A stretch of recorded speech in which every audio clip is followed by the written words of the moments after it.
So to do this, though, requires a couple things.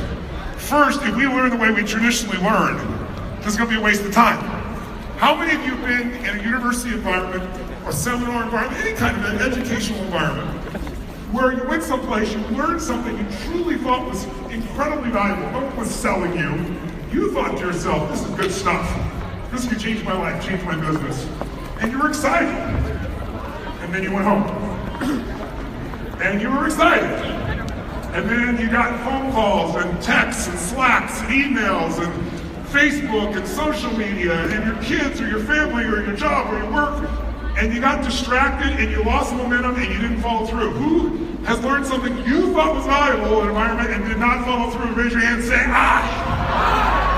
Who's done this more than once? Say, I.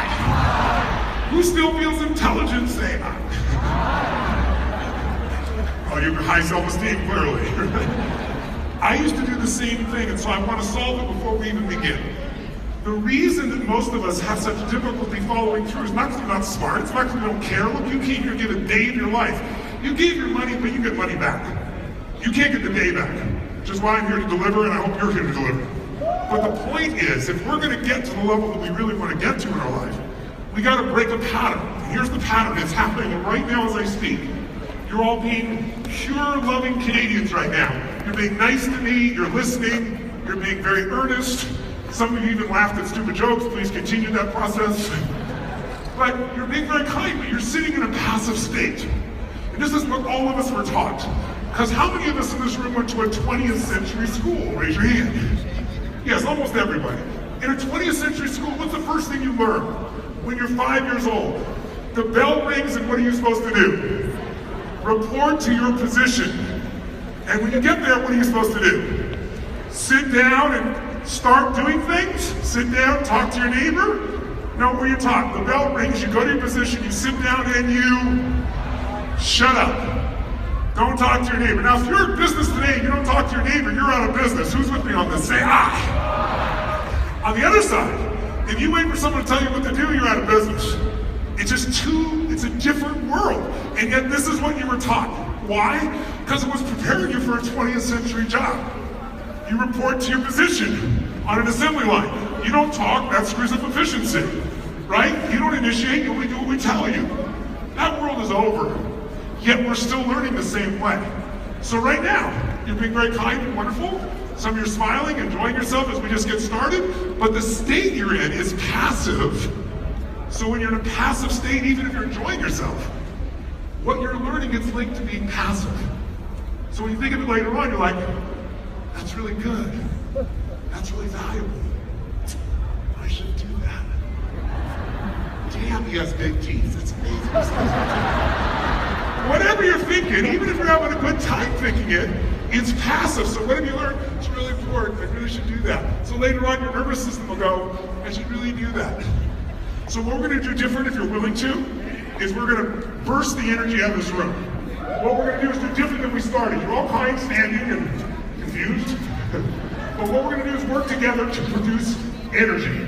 Huge amounts of energy. Because where would you put massive energy on a 0 to 10 scale of importance to success in anything? How important is energy to having a passionate relationship, would you say? Can two people love each other completely and not have much passion just because they're so effing tired all the time? Yes or no? Who's been in that kind of situation before? You love somebody but damn, you're tired. Kids and work, all that stuff. And how important is energy to growing a business or building an investment section to your life? Now, give or take, what would you tell me? And by the way, what is charisma? Leslie? No. What is charisma, really? When you say somebody has charisma, what is it that they have? It grabs us like that. What is it? It's an energy. How can you see someone who's not even that attractive? Maybe you're a singer, you're a giant nose and shit. But when they sing, it's the most beautiful thing in the world, because this energy comes through their face and eyes. You know what I'm talking about here. Say, ah. And yet, what would you say is the average level of energy of the average North American? If 10 is unstoppable intensity and 0 is dead, where would you put them? I think most people are on the 4 to 7 range. Achievers are 8 to 5. Right here. You're right here. Ultimate achievers don't love the unless they're going to deliberately just relax or make something happen. So, in order for you to get this and act on this, and for all of you all the way in the back to have an experience that's powerful, we have to right now decide tonight, we're going to take our energy to the level where we're going to change everything. With high level of energy, you can rip anything open. With low energy, everything falls apart. Who's with me on this? Say aye. So where does the energy come from, by the way? Your last big holiday, plenty of food, what happened? You went and ate how much? You went and ate how much? All of it. And when you couldn't eat another ounce of food, and you said, I'll never eat again, what did someone say to you? Pumpkin pie? Okay. Who knows what I'm talking about here? Say aye. So food is a source of energy, but let me ask you this as I walk down here, please stay in the aisle if you would, guys. Who here has ever had plenty of food and been exhausted? Let me see your hands. Say ah! At the end of that big meal, do you feel like going on a run? No. You want to sit down and watch the game, take a little nap, right? So food is not the source. What's the source of energy? Come on, tell me. You all say it's so important. What's the source of it? Sleep? Who here has ever had 8 hours sleep and still been exhausted? Raise your hand, say ah! So it's not sleep. Sleep is not. Challenge you, low energy person, I'm going to outdo your energy. How many of you are competitive people? The purpose of competition is to make you stronger. The word competition in Latin means to conspire together. If I play basketball against you, I'm going to push you as hard as I can. I want you to play as hard as you can against me, and we conspire together to make each other better. We want to do that right now with our energy. So stand up, find a partner, and go, I own you! I own you! No, I own you! No, I own you! That means I challenge you. Here's what we're going to do in a moment. You're going to face your partner, and for 30 seconds, your job is to celebrate like a little kid who just achieved their ultimate goal. You made your $10 million or your million or your million. 30 seconds. You just had the greatest relationship of your life. You just had the best orgasm, whatever excites you. But I want you to do it without to your partner, jump in eating with energy, to bring the energy up. Who's want to go for it here? Say ah. One last time, challenge him. I own you. I own you. I own you. Let's clap and on 3 we go crazy. 1, 2, 3, jump, spin, go, shake your body.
Yeah, it's fear, there's no question about it. The fear that they're going to fail.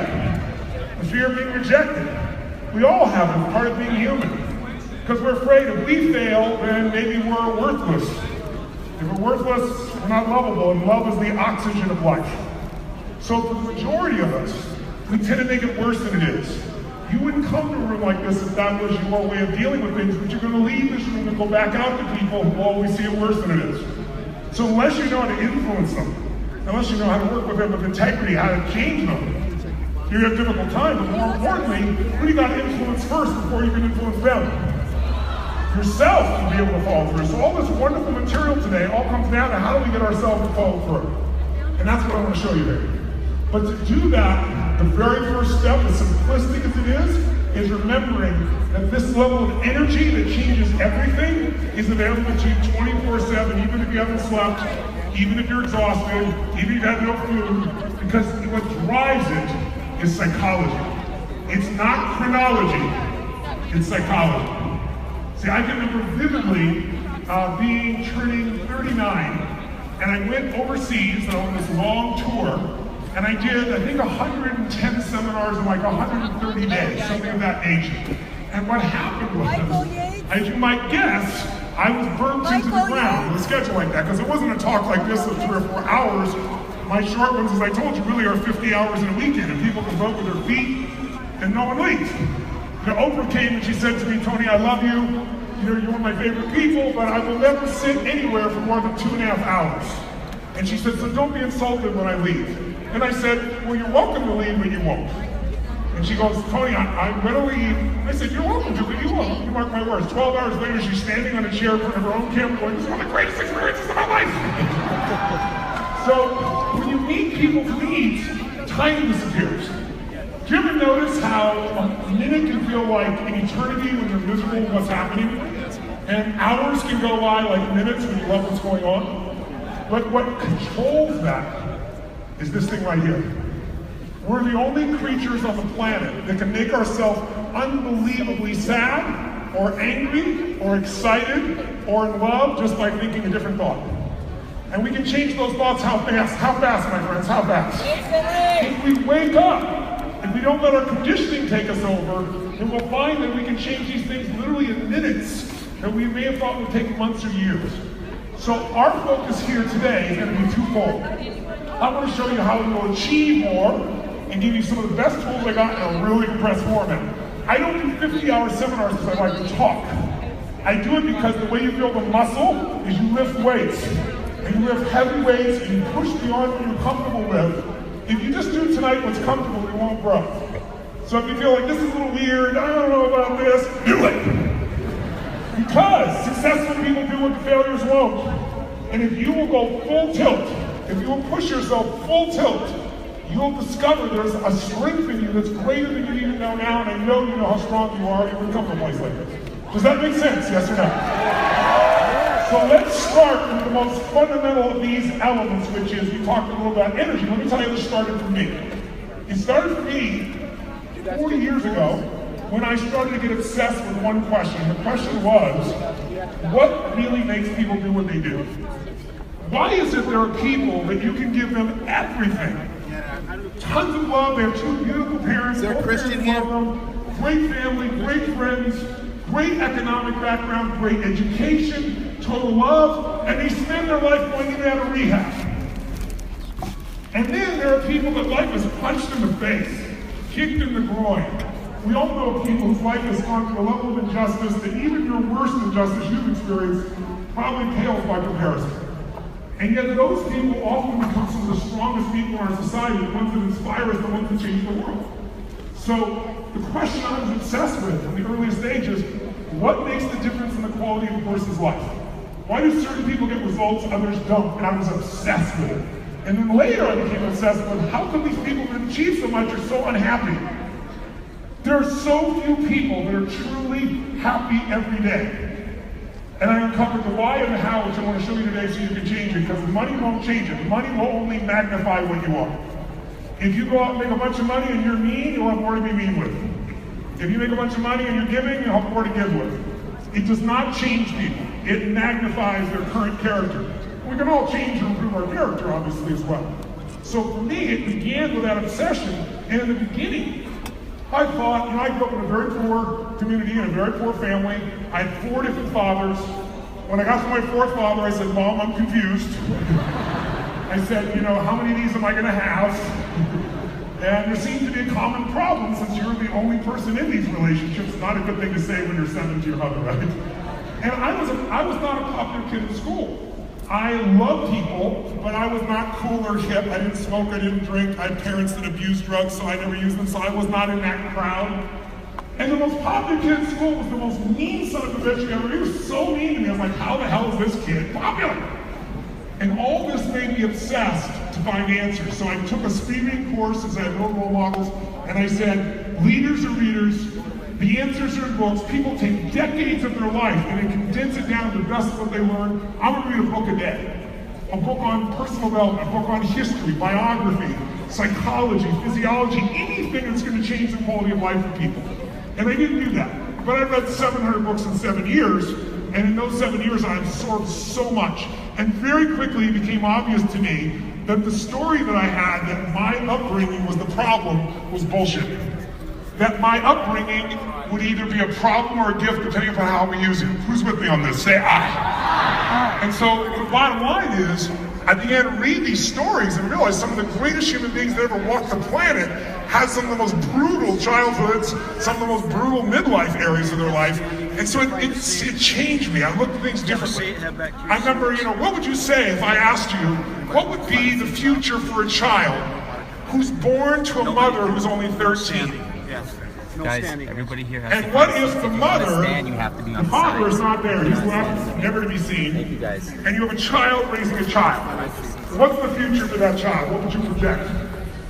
Not too good, right? What if that child is African American in a stage in American history in which people were not judged by their character but by the color of their skin? When the President of the United States had never been African American.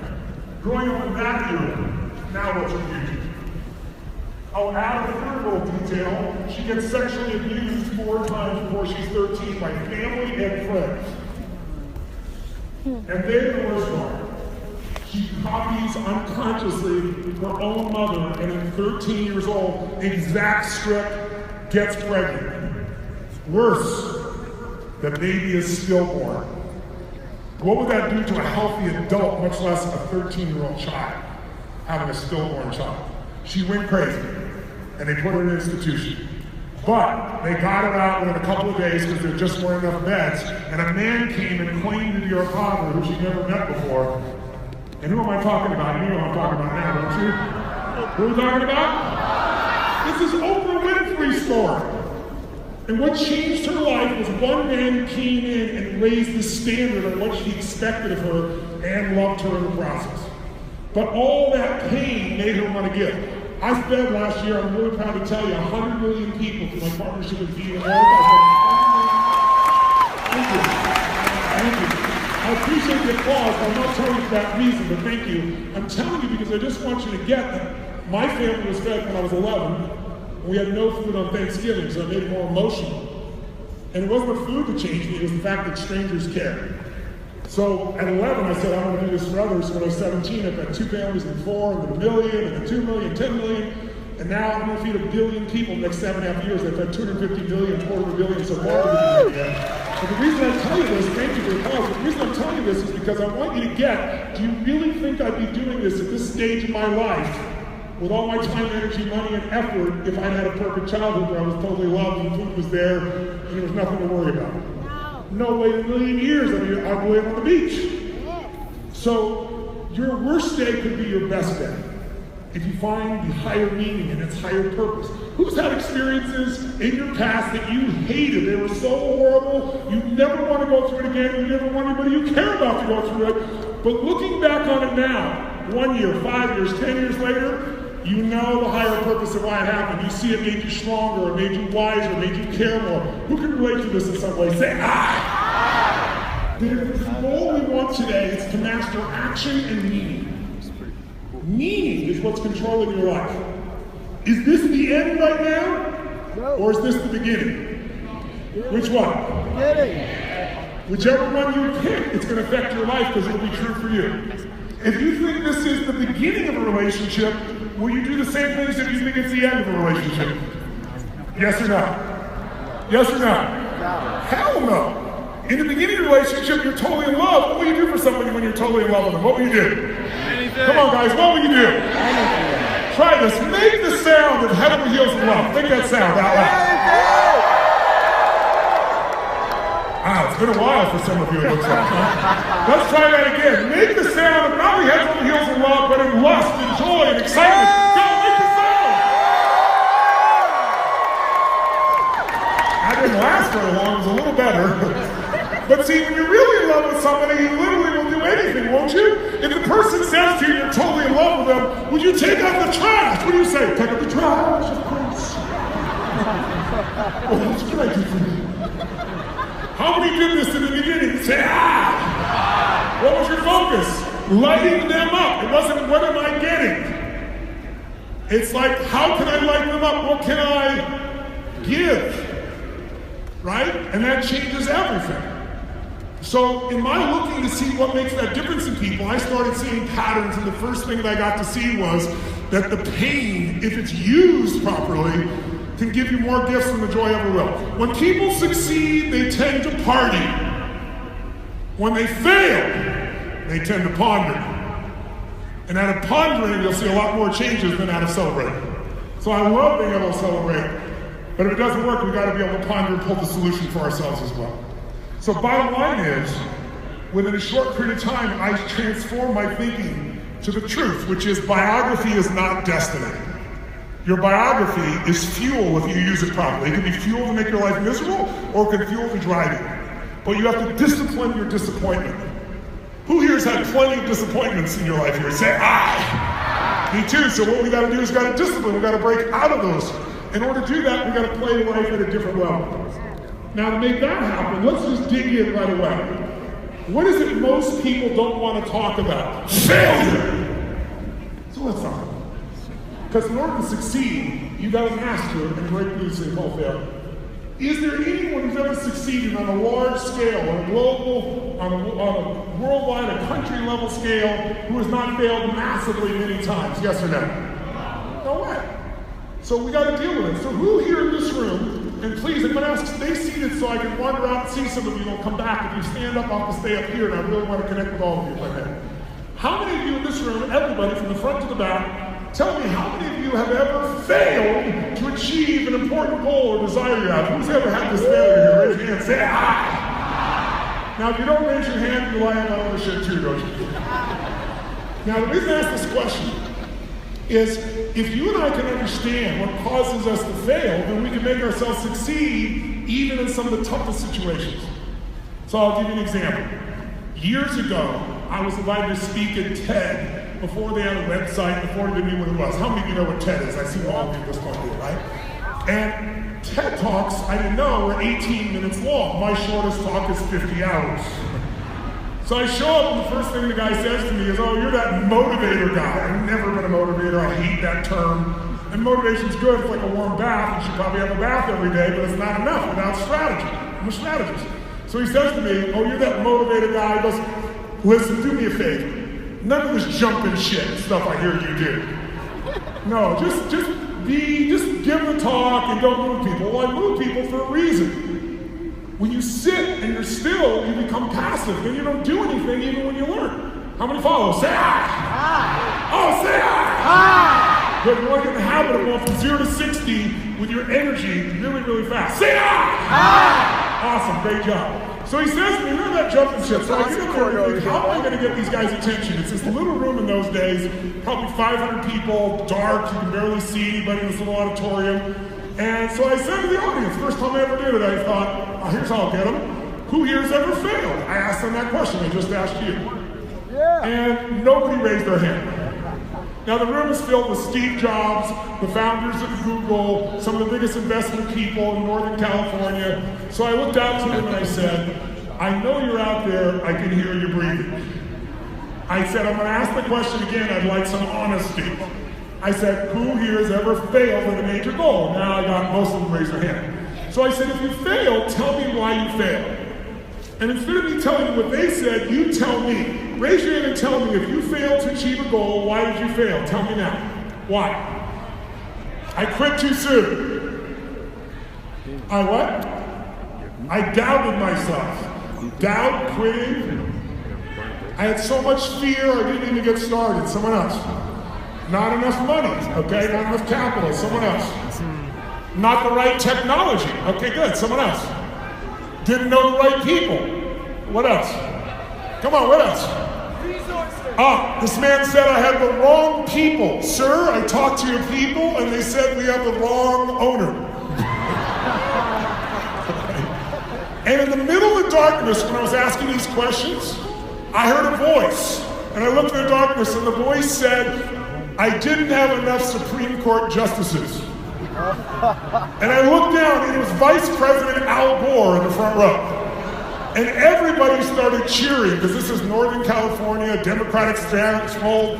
And when they're done clapping, I said, well, Mr. Vice President, that's one way of explaining why you're not President of the United States, but I would submit it's an inaccurate one. And the whole room was quiet. I said, let me demonstrate. If you throw the screen in the back, if you would, many of you told me things that you said were missing, why you didn't achieve what you want. Throw them up on the screen back there, gentlemen, ladies. And so one of those was, we didn't have enough time, or I didn't have enough energy, didn't have enough money, didn't have enough technology, didn't have education, not enough research, terrible management, terrible people, not enough Supreme Court justices. Here's my question.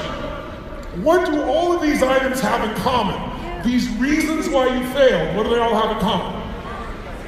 Well, you call them excuses, but to be fair, they're reasons you're giving, but the reasons are based on a lack of resources. Follow me if you would. Is energy a resource? Please throw it back up there. Yes. Is energy a resource, yes or no? I think it's the most valuable one. You can be poor, but energy poor you don't want to be. Because if you're financially poor, you can transform that. But if you're energy poor, you're screwed. We have to shift that first more than anything else. Is time a resource, yes or no? So when you're telling me you didn't have enough resources, I didn't have enough money. Money's a resource. Technology, education, research, people, Supreme Court justices are all resources. But listen to me right now, please. How many of you currently own your own business? Let me see your hands. Wow. How many of you want your own business, don't have it yet, want one? Okay? And how many of you are leaders in a business even if you don't own it? Let me see your hands. Awesome. So wherever you are on that element, you just got to take a look and ask yourself, okay, if the resources was the problem, then why are the people who have no resources so successful? And the answer is because resources are never the problem. A lack of resourcefulness is the real problem. When you are resourceful, you find a way. And the ultimate resource, ladies and gentlemen, is human emotion.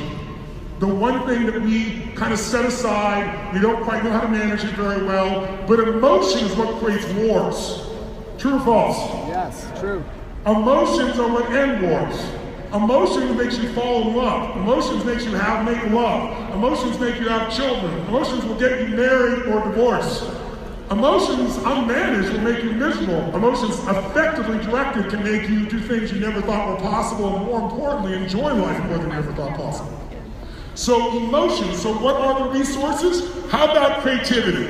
That's an emotion, it's a feeling, isn't it? When you're really creative, things flow through you, right? That's the ultimate resource. If you're creative enough, can you get the money? Yes or no? Yes. Yes or no? Yes. If you're determined enough, can you find the answers you seek? Yes or no? Yes. If you care about people enough and love them enough, can you get them to care about you and your mission? Yes or no? Yes. So the ultimate resource is always emotion. And you know what's beautiful? We can change our emotion that fast, and I'm going to show you how. And it's not bullshit, it's not phony, it's not a pump up. It's literally how to change your biochemistry in a minute. And it's scientifically based. But before we go there, just for a moment, let me tell you what happened. So I turned to the audience and I said, so how many get this? And they raised their hand. I said, now let's look at this in business. Who is the most successful retail organization on the face of the earth? Walmart. No, not Starbucks. Good try, sir. They're very happy you nominated them, though. Walmart. Now watch this. In 1974, if you read the Wall Street Journal, if you read Barron's, if you read some of the biggest newspapers, financial newspapers in the world, they all said, sell Walmart. Why? They said, they all did a version of this, he's out of resources. He's got 78 stores, but look at this. Kmart, you know, Sears got 851 and Kmart's got 1,326. He'll never catch them. He doesn't have any more capital. Plus, he makes these cheap stores down in the South. People in the North are never going to want to walk into these crappy stores. If you gave $1,000 when they told you to sell, you just bought $1,000 at Walmart, it's worth $1.8 million today. Never added anything, $1,000. That's how screwed up they were. Now, what were they missing? They didn't realize how resourceful this man was. They could get the resources. He could get his teams of people so inspired, they get up at 2:30 in the morning, they drive 2.5 hours to another town, they buy these goods at this wholesale price, they drive there, stock the place so that at 9 a.m. when they open, they have the best buys possible. This man's resourcefulness changed everything. And that's what will change your life, your business, or your investment. When they tell you no, that's when the game begins. If you're looking for yeses, you probably should just leave the seminar tonight and go, I'm not going to do this. Because you're going to get so many more no's than yeses, and all that no is just a call to the next yes, because the person, you just need to find a new way to keep going to it, and then there's the law of averages, the combination thereof. But the bottom line is, it's resourcefulness. I'll give you another example. Another retailer. Have any of you ever shopped at Zappos online? Raise your hand if you know what Zappos is. Not as many up here in Canada, but Zappos is a site. It's gigantic in the United States. It's now owned by Amazon. Started by a group of guys. One of them is a friend of mine named Tony Shea. And you tell me, what's the problem with this idea if you were thinking 12 years ago? 12 years ago, someone says to you, I got this great idea for a business. We're going to sell women's shoes online. Tell me what's stupid about this idea, quick. Why won't it work? Come on, tell me why. Because they gotta try them on. They're not gonna buy these shoes without trying them on. So listen to me right now. If you own a business, I'll give you a little principle that's helped me build billion-dollar businesses from a guy who had no business background. You must know who your ideal client is. And you must know more about them than they know about themselves. What do they desire? What do they fear? Life is the dance between what you desire most and you fear most. That's where people live. So if you want to expand your life, you got to fear less, and you got to desire more. Right? You got to learn the strategies to expand. How many follow what I'm talking about here? Say ah. So my buddy Tony Shea says, I'm going to solve this, because that's the second thing you do. Once you know who your customer is, what they need, what they desire, what they fear, what they want, then the second thing you need to grow a business geometrically is an irresistible offer. I don't know if you have this in Canada. In my country, growing up, there was this thing called Columbia House. Do they have that here? Who knows what Columbia House is? Let me see your hands. Yeah, it's a multi-billion-dollar company. And if you remember in the old days, if you're ancient enough to remember that, anyone remember actually listening to shit on like CDs? Anybody got a CD person? Anyone ancient enough to remember cassette tapes? Anyone ancient? Oh, some ancient people in this room. So, bottom line is, Tony Shea says, we need an irresistible offer along with knowing so much about it. And he goes, I'm telling you, this will work. Here's what we're going to do. We're going to let women buy as many pairs of shoes as they want, and we're going to pay the shipping for all of them. But the reason they'll do it is they can try them on, and any they don't fit or don't like, they can send it back, and we'll pay the shipping to and from. Now, you're an investor in this company. What is your response to this? Are you insane? We're gonna go bankrupt. They're gonna order 10, 20 pairs of shoes. They're gonna send 8 pairs back. We're gonna lose a fortune. He says to them, we're already losing a fortune. Let's give it a shot. And he was so resourceful, both in his idea and his creativity, but also convincing the guys. And he said, here's how I'm gonna convince you. You don't understand women. You don't understand your ideal market. Women have a special relationship with shoes. Is it true, ladies? Make some noise if it's true, ladies. He said, women connect shoes to happiness. A woman can put on one pair of shoes and she's one kind of woman. Put on another pair of shoes, she's another kind of woman. How many ladies, if you agree with that, ladies, make some noise to jump in here. And he goes, and they're going to love these shoes because they're so gorgeous, and they're going to try them on, and even if they don't fit, they're going to keep them.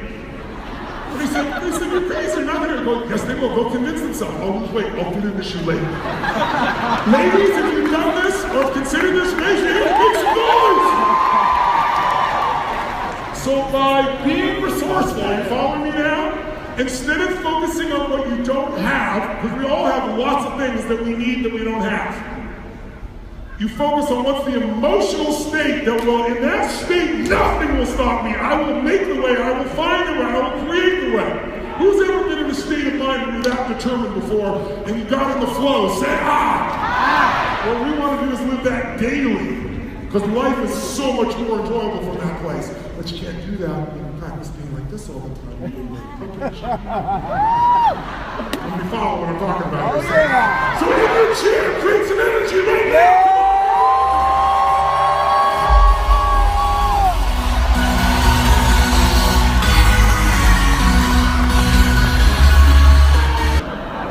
Because leaders always go first. So if you're doing exercise, you're probably not prepared for it, may jolt you, but who's willing to push yourself and break through? Raise your hand, say ah! Awesome. Then person in the middle, just make eye contact for one moment with both people so you know who's with you.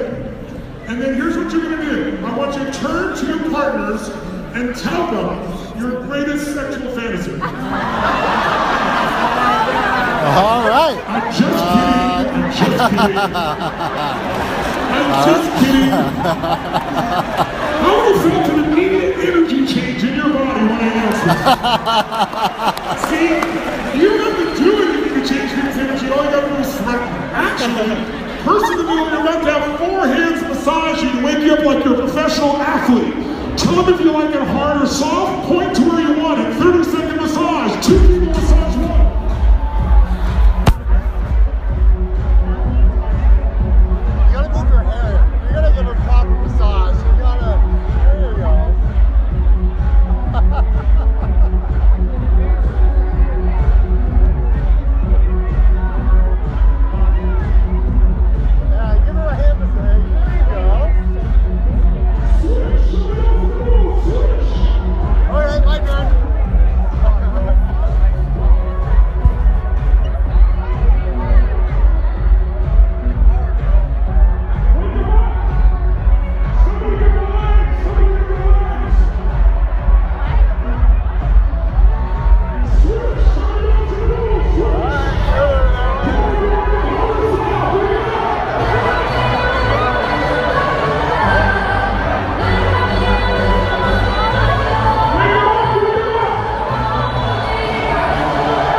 good. Listens. What else? Has a vision. That's true. Well, my definition of a leader, personally, is not someone that people have to follow. Leadership is living life on your terms, where you will not settle for less than you can do, or be, or give, or share, or create. Who's into that? Say I. And if you're a leader, your number one skill, the one that's going to make you succeed or fail, and I better succeed if you apply it, is the skill of influence. What a leader does, at their core, is the influence of thoughts, the feelings, the emotions, and the actions of another human being. If you can do that with integrity, i.e., in a way that serves them completely and serves you, then there's no limit to what you can accomplish. But who do we have to influence first, once again? Ourselves. Because whether you're fit or fat, can you influence your own hands? Right? Can you influence your body's movements? Whether your kid is on cocaine or not, who has more influence, you or the person on the street corner?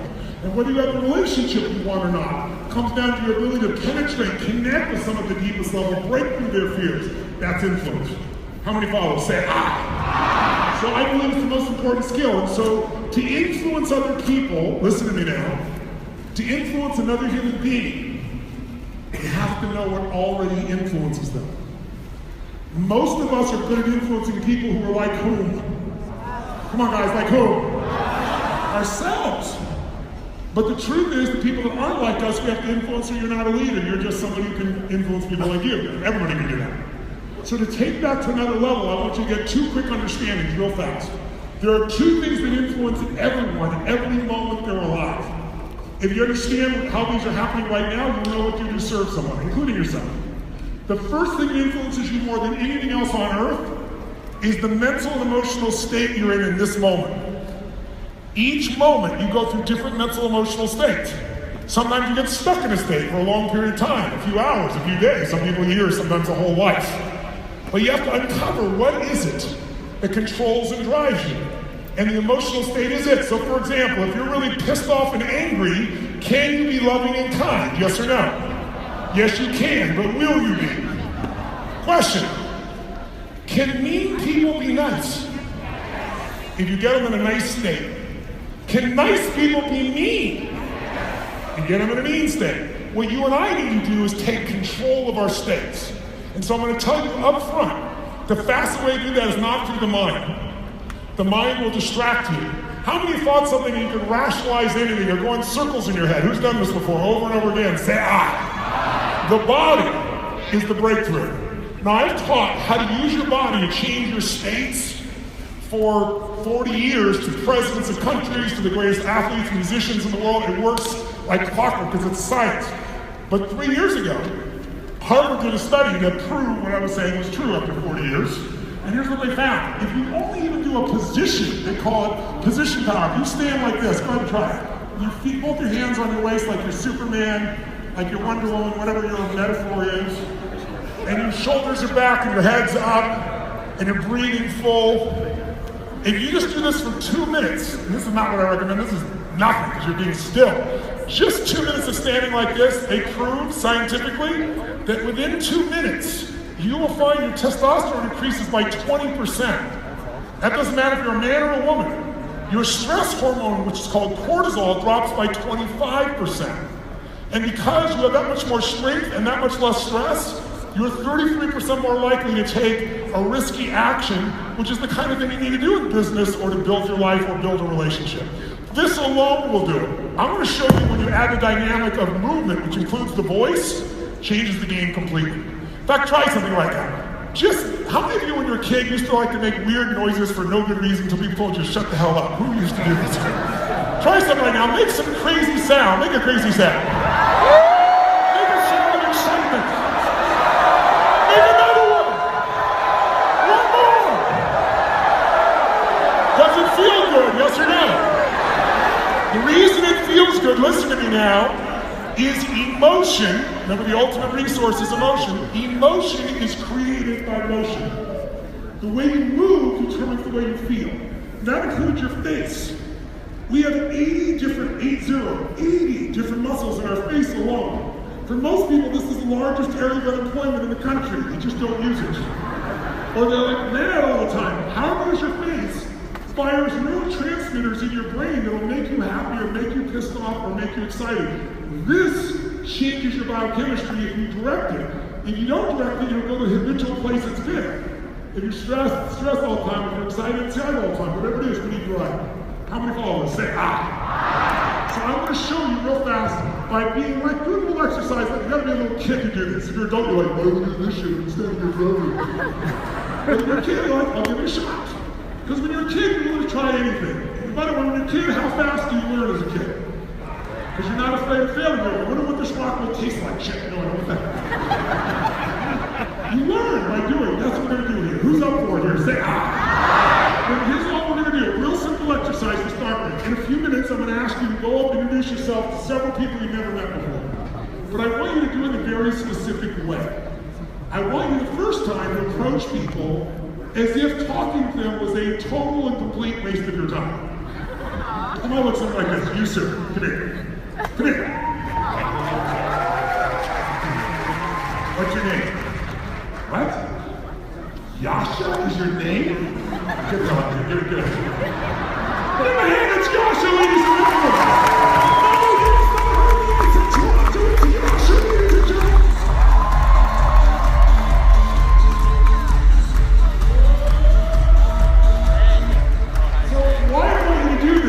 Two reasons. One is I want you to feel what it feels like to be greeted this way. That won't be new for some of you. But what's more important is when you go to greet somebody and you feel like, I'm wasting my time, all I have to do is the stupidest exercise, I want you to deliberately think that way. Because I want you to see, what do you do with your body to get in a state where you're a little frustrated, you're a little annoyed, to waste your time? What do you do with the muscles in your face? What do you do with your head? Where do your shoulders go? Do you breathe more full or more shallow? Do you talk fast or slow? Loud or quiet? Do you go straight forward or do you hesitate? The reason I want you to find this out is we're going to find out what the triggers are for annoying and pissing you off, and then we're going to compare them to things that make you feel pleasure. Who's up for the exercise? Say ah! And all you got to do when I say ah is do as many things as you can. If you do it, like personally, it will totally waste your time. Don't say it, feel it, and notice it in your face. Your eyes, around your mouth, your neck, your head, your shoulders, your breath, your voice. Ready? Read as many people as you can. Let's waste the time. Go.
And I didn't tell you to do that with your body. I just told you to go in that state.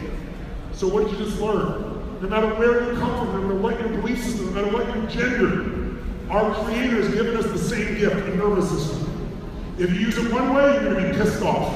Use another way, you'll be excited. Use another way, you'll be worried. We want to find out what those buttons are so we can trigger them and change them. How many follow what I'm talking about here? Say ah. By the way, when when you say, well, that person pissed me off, did they really? Or did you just get triggered by something and now you change your body and feel a certain way? I mean, if a child came to you right now and said, purple eyes!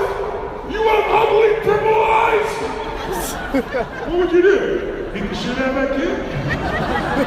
That would be crazy. No, he's just a kid. So what you're saying to me is, Tony, my state is controlled, or my life is controlled by the state I'm in, but it's also controlled by a blueprint. A set of beliefs that says, if it's a kid, it's okay, if it's an adult, I'll punch him in the face or yell at him. How many follow the kind of thing I'm talking about here? We're controlled moment to moment by our states, which I'm going to show you how to change by changing the body. Long term, we're controlled by our belief systems, our values, our rules, our expectations. We all have a story about how we should be treated, about how we should treat others, about where we should be or not. And sometimes our story's out of date and it makes us a little crazy. So we're going to look at both today. Let's start with this one. Shake your body out.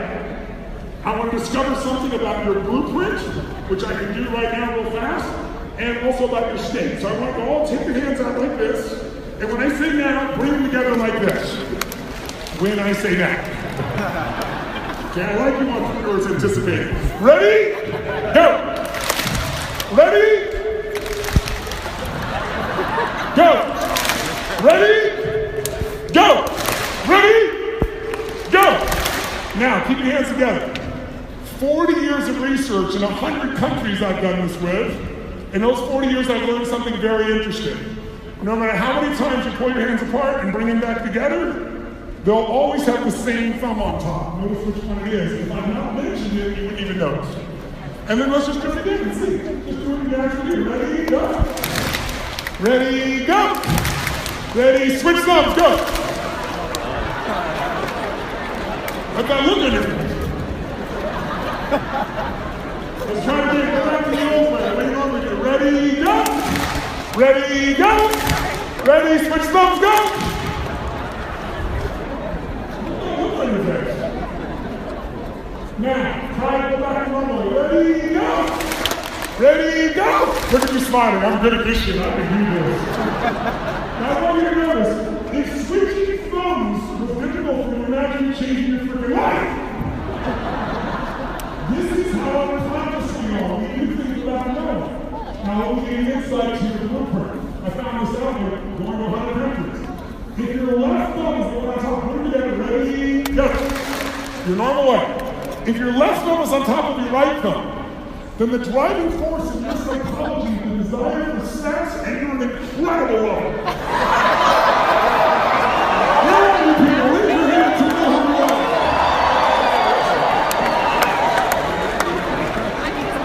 Sir, I saw you change thumbs. You showed these girls his left thumb. His right thumb is what he did. I saw you. However, if your right thumb is on top of your left thumb, then the driving force of your psychology is intelligence, and you will be absolutely financially free in your lifetime.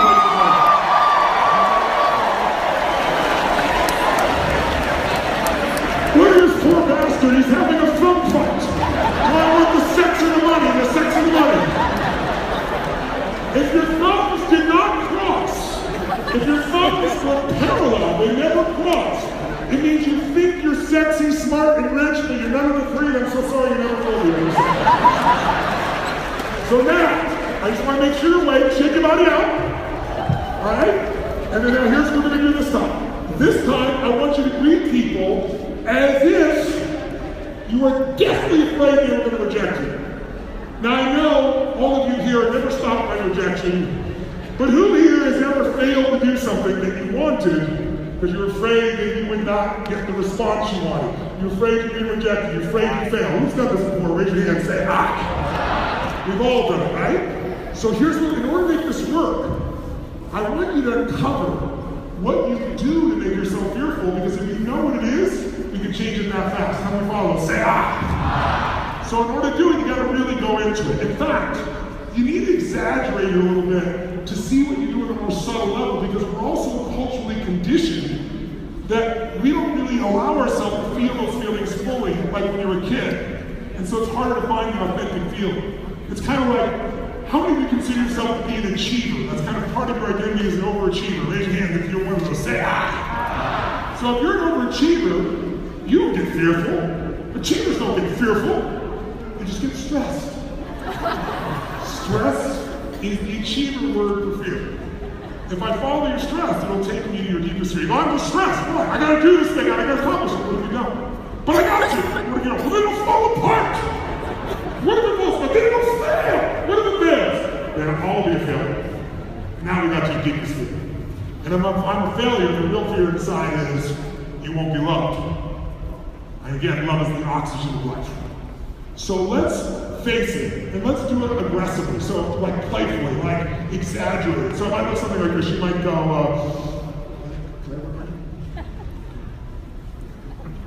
how you doing? What's your name? Megan? Nice to meet you, Megan. Hey, you my phone. How you doing?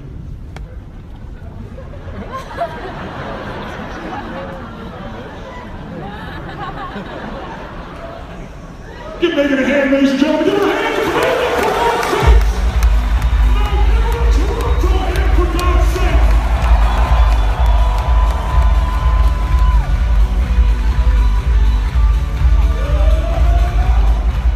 I want you to exaggerate like this so you see what you're doing at a more subtle level when you're really fearful. Does that make sense? It's kind of like, who here's ever watched the Winter Olympics on television? Like in your living room, who's done this before? Experience more the gifts that you're looking for are already inside you. This is what a game is. Change this, you can go into ecstasy. Change this, you can go into misery. If you learn how to use this instead of just using the mind, game over. The body leads the mind. When you were born, the moment of life is when your heart starts to beat. When your heart started to beat, there was no brain. The heart has its own intelligence. It is a force. Most of us use the head. We want to use the heart. The body is the way to get quicker to the heart, as I'll show you in a few moments. Now, did that feel good? Yes or no? How do you feel better now than much earlier? Say, ah! Awesome. And you did it with yourself, right? You just put yourself in the right state by using more of the body. Now, here's my question. Was that the best reading you're capable of giving a stranger? Yes or no? That was pretty good. I mean, yes or no. If you're saying no, let's review the assignment, shall we? You're saying you don't give your best. Everyone you care about dies like kids in hell, and you still didn't give your best. We need to talk. Actually, truthfully, if you said no, it wasn't my best, I actually respect you. I'll tell you why. Because whenever we get to what we think our best is, what do we always discover? 40% more. There's always another what? Good, let's go find it. We're going to take it up one more level. So what are we going to do? Get naked? Not that. Here's what you're going to do. This time, I want you to greet people like they're your long-lost lover or best friend.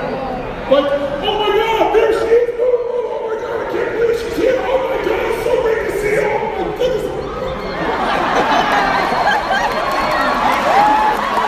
I want you to greet people like they're your long-lost lover or best friend. Ready, set, go!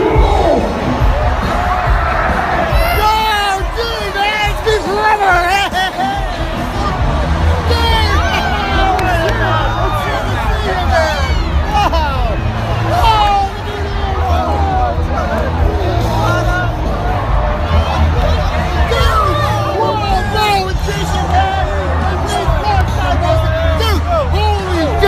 Good to see you!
Yes or no? Did you use different muscles in your face? Yes or no? More muscles or less involved? Which one? Did you need more oxygen or less? Which one? So when I go to your building, Did you talk louder or quieter? Which one? No worries, man. Faster or slower? Which one? Did you hesitate to go straight for him? Did you touch him? Did it feel good? Because emotion is created by. The more we use the gifts our Creator has given us, the more we experience those gifts. They don't need to be pursued, they need to be used. They're right where you are. Let's take it up one final level. Where do we go from here? So let me ask you a question first. Why did you come to this seminar? Why did you come? Raise your hand, tell me why did you come to this seminar? Thank you. How many of you came here because you wanted to do something in investing or you wanted to find a way to make more money? How many people that with you? This is your hand. How many came because you want to improve your life, period? If some people say, I want to make $1 billion, do you really want 1 billion pieces of paper and pictures of deceased notables on it? No, you want, listen to me now, you want what you think money would give you, which is what? Freedom, security, love. It won't get you love. Money will get you sex, but it won't get you love. Love you earn, baby. So listen to me now. Everything we want is because we want to change the way we feel. Everything you've ever done, to want to lose weight, to make more money, to grow a business, to have children, to pray, to get closer to God, anything you want, you do it unconsciously because you want to change how you feel. If you feel good, you want to feel even what? If you're like crap, you want to stop the pain and hopefully feel some pleasure, right? How many can relate to this in some way? Say, ah. So if someone says to me, I want to, 3 perfect children, why? And they'll say, well, I want to make it. I say, but what does it give you and what do you feel? So some people want happiness, some people want love, some people want joy, some people want adventure, some people want freedom. We all want all of them, but we don't value them equally. We value some more than others. What I want you to get though is the feelings you want come from where? They come from you. I want you to think of that. How many of you think of a goal, a dream, a desire? Maybe think of a fantasy, it's impossible. But it was. What's a dream? What's a goal? What's a desire? What's a fantasy that if you could make that fantasy real, it would excite the hell out of you? How many of you can think of something right now, a goal, a dream, a desire that would excite the hell out of you? Raise your hand. Good. Make the sound of what would it feel like if you just achieved it. Go ahead.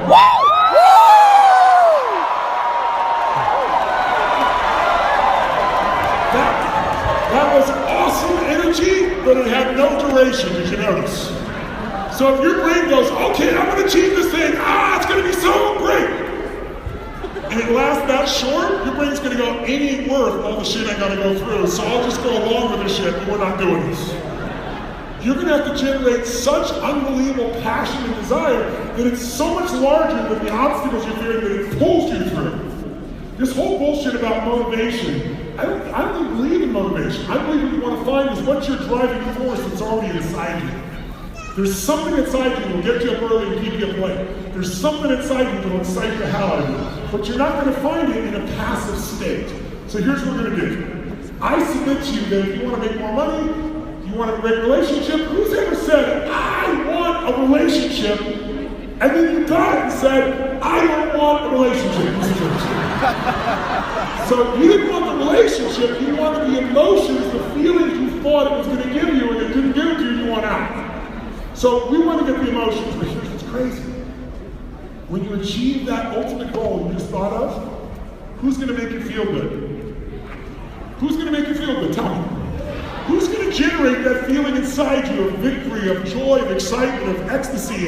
Who's going to create it? Who? And so guess what? You can do it right now. So here's what I'm suggesting to you. If you kiss somebody and wham, you come to full attention, you're so excited, your whole energy is there, where does that come from? Wet tissue touching wet tissue? If that was true, kissing your dog would excite you. It's because you have a blueprint in your head that says someone who's shaped like this and who's spiritual like me and kisses me like this, oh, I get so excited like this. But if they're not spiritual like me and they're shaped like this and they talk like this and they kiss like this, you go like this. My point is, every one of us in this room has some conditioning that if you're not aware of it, just like this, it's controlling you and you don't even know what's going on. So let's become aware of it. If we become aware of it, we can change it literally that fast. So in order to make that happen, let's do the following. Shake your body out. And when I say now, this is what we're going to do. We're going to create the feelings that you want. Who here wants more ecstasy, more joy, more excitement than you've ever had in your life? Who wants it here? Say ah! And if you want more joy, you have to do joy. Do you get it? If you want excitement, you got to do excitement. Well, it's not just going to show up. If you want ecstasy, you got to do ecstasy. Not do ecstasy, sir. We did it. What is this we did shit? You didn't do squats. You watched. You cheered. But guess what? How come when they fail, they fail? When they succeed, we did it. Now don't get me wrong, I'm glad you're finally celebrating. But some people live in cities that their sports teams aren't that good, they're never going to celebrate this is your one. So here's what we gotta do. I want you to try on a new piece to your blueprint, a new belief. Just try it on for a week. You can always go back to the old way. Here's what I want you to try. What if you didn't need an excuse to feel good? What if you feel good over nothing? Like kids do. How much would it change your life? Now some people, that's naive. That's positive thinking bullshit. No, it's actually intelligence. Because, think about it. When you're in a mad, frustrated, pissed off, tired state, do you treat other people better or worse? Which one? Do you perform at a higher level or a lower level? Do you have more fun, more fun, or less fun? Yes. Does your body increase in intelligence, strength, or weaken? Which one? So it's intelligent to find something to feel certain and positive about. It's stupid to always look for what's wrong and see it worse than it is. What leaders do is they see it as it really is, not worse than it is. They see it better than it is. That's what makes you a leader, and then they make it that way. That's what the 3 steps really are. So shake your body out, and let's try this. How about you and I celebrate for no good reason? But how many of you, by the way, have noticed most people need any reason to feel like crap? Do they? You say, how's it going? Feel like shit. How come? Woke up. And people go, I understand. You understand? What do you mean? Somebody, how's it going? Oh, I feel so good. How come? I don't know, I just feel good. Look at that guy in the funny part. If people are depressed, they think it's normal, but if they're really happy, they must be messed up. That shows you what culture's going. Who would like to take your body and put in pure joy, playfulness, excitement, and ecstasy for 3 minutes here? Say the more you do this in your body, the more wild you become to go in this state naturally and automatically. Can we train ourselves to be pissed off by doing it so often it becomes a habit? And then get pissed off over little things? Can we make a habit of being worried? Can we make a habit of being excited or passionate or certain or invincible or determined? Yes or no? They are. So let's do it. Who's up for it?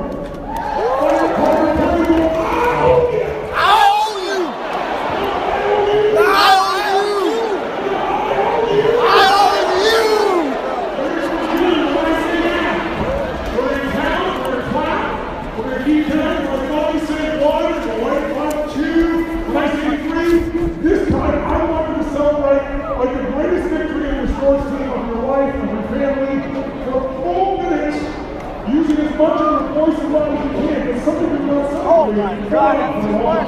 I own you. It's over. It's over, dude. You already lost. Mike Tyson, game over. Just reminded you. When you really celebrated the first time you come off the ground, it was shit. I know what's good. But the reason you want to extend your body is reach up and extend. You open the diaphragm and make sure there's no transmission in the brain that will actually make you happy. It's a fact. It's not a pump. So we do it enough, you'll feel the biological change. So we're going to go full tilt. Now, key to celebrating, what else is the key? How many of you love, once again, to make sounds when you're big? Make the sound of excitement. Go ahead.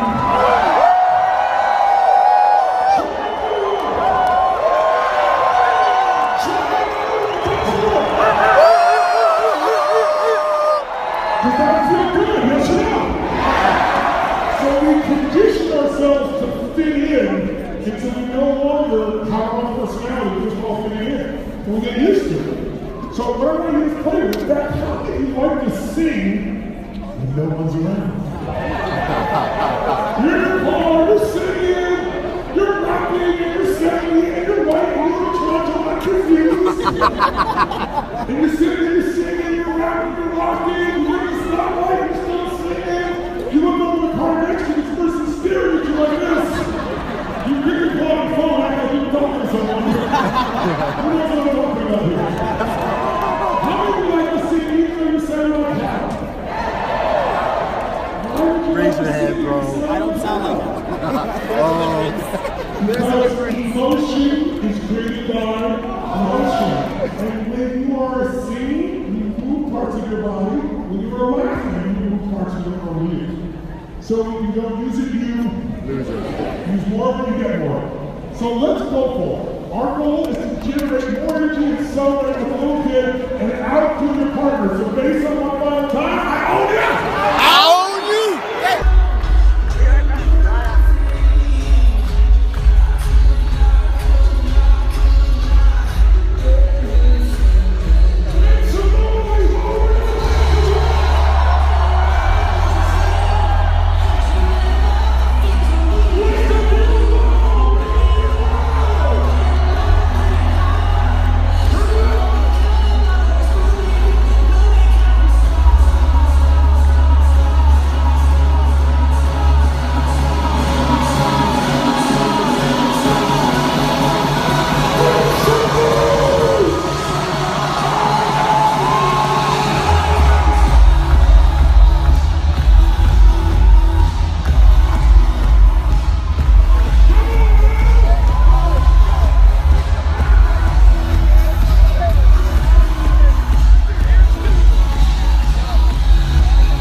Ready? 1, 2, 3, make the sound of unstoppable intensity!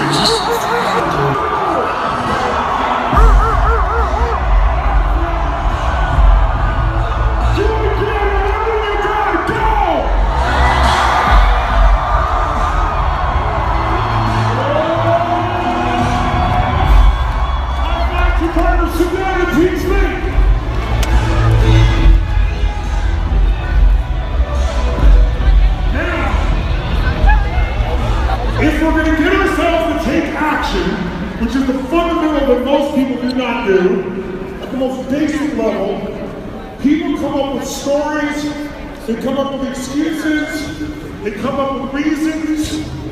There's reasons and then there's results, right? So let me show you what we've been doing in the most simple form, because I really believe complexity is the enemy of execution. I'll say it again, complexity is the enemy of execution. Most people make things much more complex because it makes you feel intelligent, but it doesn't get the job done. So I spend unbelievable amounts of time simplifying, and then sometimes it seems so simple, I already know that. If you're not doing it, you don't know it. Who agrees with me on this? Raise your hand and say, You understand it, you don't know. So fundamentally, here's what I'm talking about. Throw up on the screen those in the back of the target and the stay head. I want you to realize that fundamentally, any target you want in your life, I don't care if that's making more money, having a better body, more energy, having a breakthrough in your business, helping your child or children, laughing, having more fun, doesn't matter what it is.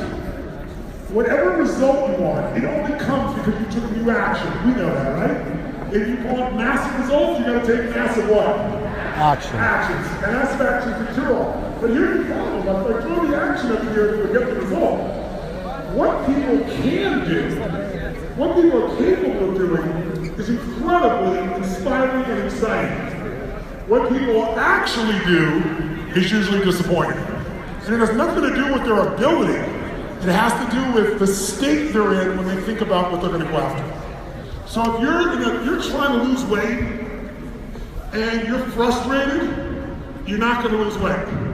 Why? Because in a frustrated state, the things you're going to do are not going to get you the result that you want. Raise your hand and follow. Say, ah. But if you are in a completely determined state of mind, like for example, who's ever hit a threshold where you said, not another day, not another hour, not another moment, this is done. No more. I'm changing. Who's done this and kept the change? Somewhere in your life, say, ah. In a determined state, you will take radically different actions and get radically different results. So if you're feeling really, let's say, worried, you're not going to behave the same way as if you're feeling totally certain, obviously. Now, here's the question. How many of you in this room have days when you wake up and you think, I don't want to talk to people today?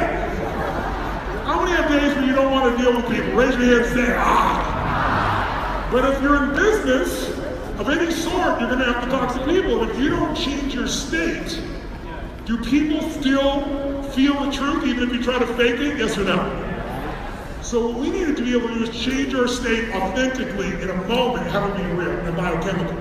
That's what I'm going to show you how to do. And the way we've been doing that is saying there's two ways to change state.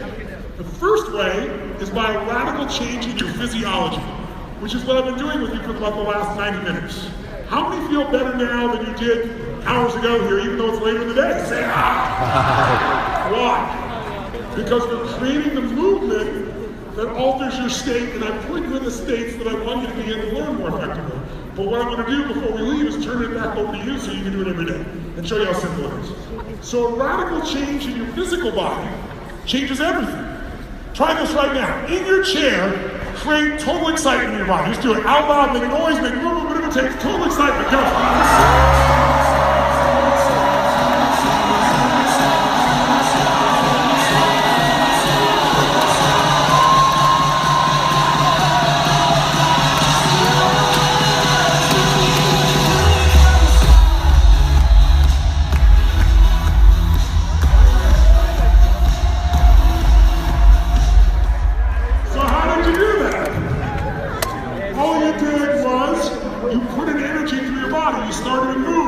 Part of your movement for many of you was your voice. Many of you animated your face. Some of you made your body move more. Some of you clapped.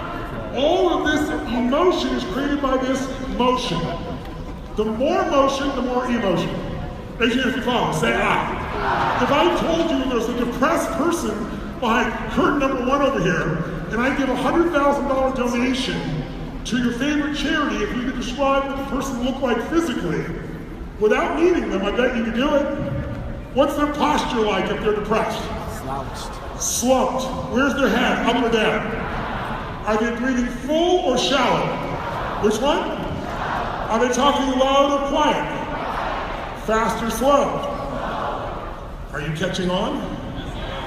See, who here has ever felt depressed? Right? There's a physiology to depression. How many of you know someone who takes antidepressants and they're still depressed? Let me see your hands. Now, come on, raise your hand if you know someone who actually takes antidepressants and they're still depressed. Keep your hands up and look around the room. It's about 75, maybe 80% of the room. That's because when someone gives you a drug, all it can do is lower the intensity, so it makes you kind of numb. But it doesn't deal with the source of the problem, which is you haven't learned how to manage your own state.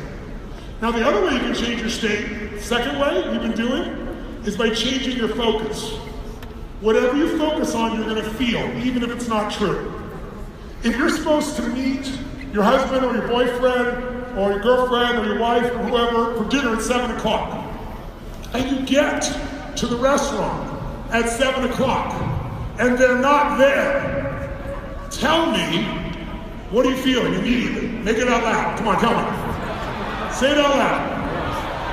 Okay, I hear really worried over here, and I hear really pissed off, which I understand is a Toronto technical term for upset.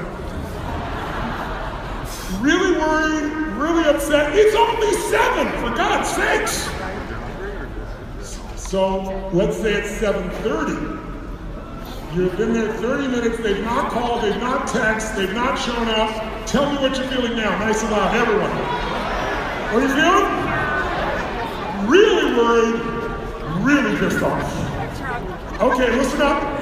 You got there at 7 at the agreed upon time. It's now 8:30, they're not there, they've not called. Now what are you feeling? Tell me. Tell me. This one says scared to death, this one says really pissed off, this woman says full. I'm not waiting for the asshole anymore. So now question. What determined how you felt? Was it the actual experience or what you made up and focused on in your head? Which one? Have you ever had somebody say to you that a friend of yours had talked behind your back or done something to hurt you and you immediately go, that's impossible, because you know they're your friends, there's no way. But they keep talking, maybe they get somebody else and go, yeah, I overheard him say something, and now you're pissed. How could they? They're my friends. So you go to confront them, and you're really mad. And what do you find out?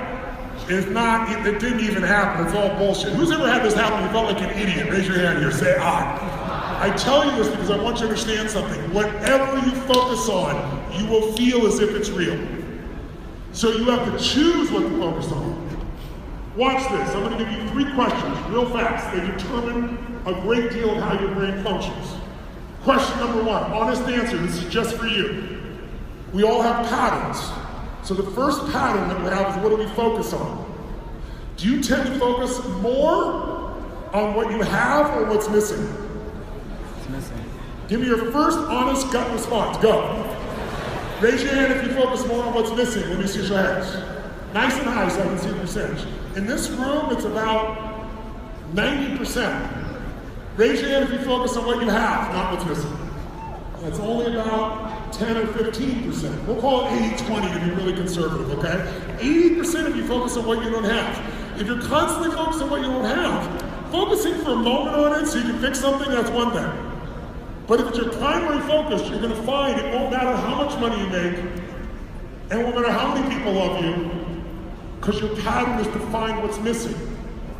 And when you see something's missing, how does it make you feel? Not so great. Nothing wrong with doing that every once in a while in a directed way. But when it becomes your overall pattern, which society tends to generate, because we're a consumer society, so trying to constantly make you feel you're not enough, so you'll buy shit to feel enough. Nothing wrong with it, it's just what is. But if you want back control of your life, you gotta wake up. And you gotta start to say, okay, now I get what's really going on here. Now you can change anything you feel by a radical change in your physiology or a radical change in your focus. So how do you change someone's focus? Well, I've been doing it with you. We do it a couple ways. If I start to tell you right now about my high school days and my best friend in high school, I already know what just happened to you. You all just went back to your high school days. How many of you ever thought of who your best friend was in high school? At least you'll show hands with them. So I can lead you just by telling you a story, or I can even be more direct by asking you a question. If you want to change people's lives, you want to give someone a gift, ask them a better question. So if I come along and say, what's messed up in your life right now? Probably not a great question. That's the kind of question most people ask themselves. How come I can never lose weight? Is there a presupposition in that question that person's asking? How come I can never lose weight? It presupposes they can, which isn't true. But whatever you ask your brain, it's like an ultimate computer will give you an answer. So if you say, how come I can never lose weight? Your brain goes, because you're a pig, move on. So if you want better answers, you gotta ask better what? So let me ask a couple of you right now. Answer this for me if you would right now. If there was something you're really proud of in your life right now, and I don't mean ego proud, EGL, ego's like edging God out. You edge God out when you're bullshit, because it's just not authentic, right? But if you've done something and really accomplished it and you're proud of it, that's a healthy emotion because it makes your brain want to achieve and accomplish more. Who follows what I'm talking about here? Say I. So what is in your life you could be proud of right now if you wanted to be? I'd like you, if you would, just for a moment, how many can think of one thing you can really feel proud about? It could have been your childhood, adult, now, it could be your family. Who can think of something specific you could feel proud of if you wanted to? Raise your hand right now if you can. Say I. Good. Try this thing right now. Close your eyes or leave them open, whichever you prefer. But what I want you to do is focus on that moment that you felt really proud of, or that situation.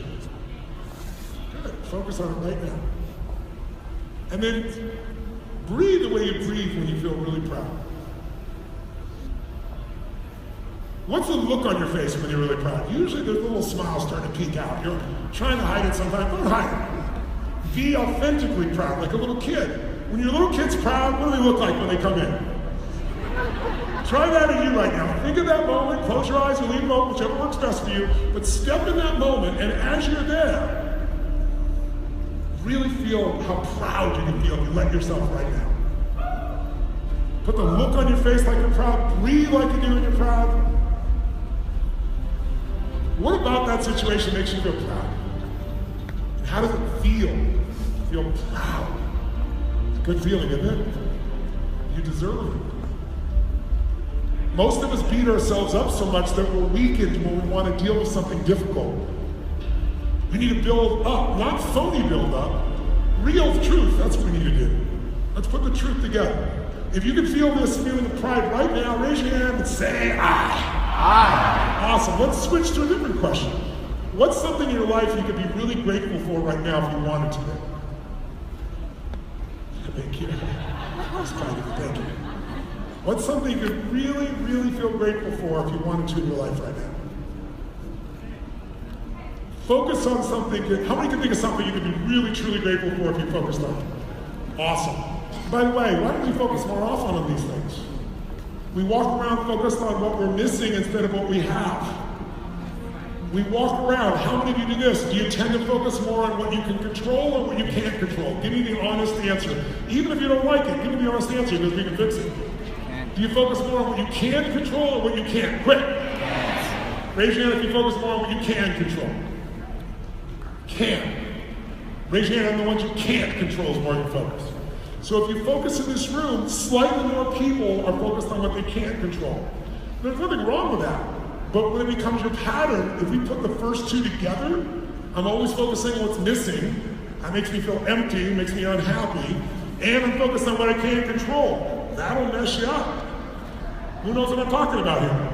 Right? That'll depress you. I don't care how many antidepressants they give you, if you keep focusing on what you can't control, what's missing, you're going to be depressed after a Flexor, Prozac, and everything else you can think of on top of it. But if we change that focus, your whole life changes. And that's what I came by to do today, besides the action part, because I want to make sure that's what I'm going to finish with, and you'll see. It's my mission in being here, because I really want tonight to be a night your life is completely changed. And you've come here, you've given a day of your life. I don't take that lightly, and you're with me right now. Stay with me, and I promise you a payoff bigger than you even expect right now. But first, just be clear right now. Do you tend to focus more on the past, the present, or the future? I'm sure you do all three. But which one do you tend to focus more on? Past, present, or future? Future. Raise your hand if you tend to focus more on the past. Present, future. Look at this future room. So here's what I want. I'm missing the shit I want. I'm not in control. Let me find a future where I am. That's why you showed up today, isn't it? And here's the cool part. More of you are focused on the future or the present, not the past. The past is only a resource if you want to feel good, but most people use the past as a limitation. So I just gave you only 3 patterns. We change those 3 patterns, you change your whole life. And all you have to do is first become aware of them to make that shift happen. Now, how do we change all this? Change your state and you'll change everything. How fast can we change our state? Come on, how fast? In a what? In a heartbeat. In a heartbeat, we can snap into it, and the way we do it is by a radical change in our physiology or our focus. Let's ask another question, change your focus again. Have you ever had something happen that was so stupid, so funny, so weird, so crazy, so dumb, or you did something so dumb, you cracked yourself up? Like, did you ever laugh so hard you couldn't stop laughing like you were coughing? Did you ever laugh so hard like milk or something shit out of your nose while you're doing it? Who's ever done this here? Okay, I want you to close your eyes if you want to and think of us for making your ideal life real. What fear, what belief system, what bullshit, what habit, be honest with yourself. The truth will set you free. What's the truth? What's the truth? The truth that I've said, and I honestly, I swear, thought you sounded wicked.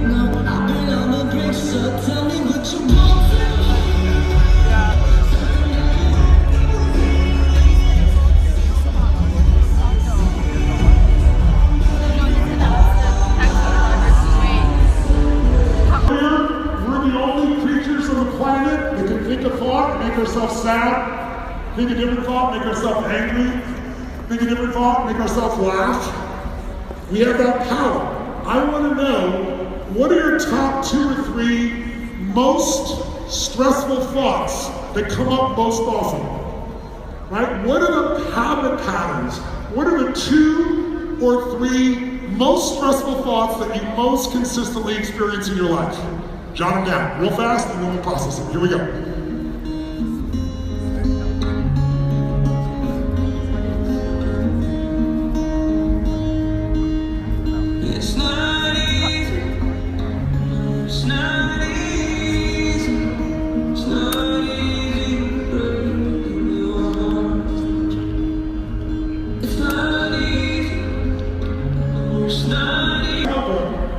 What is your life on your terms? What's your next level? Tell them what's permitted in the past and tell them what the most stressful thoughts are. Then switch and here goes, real fast. Go!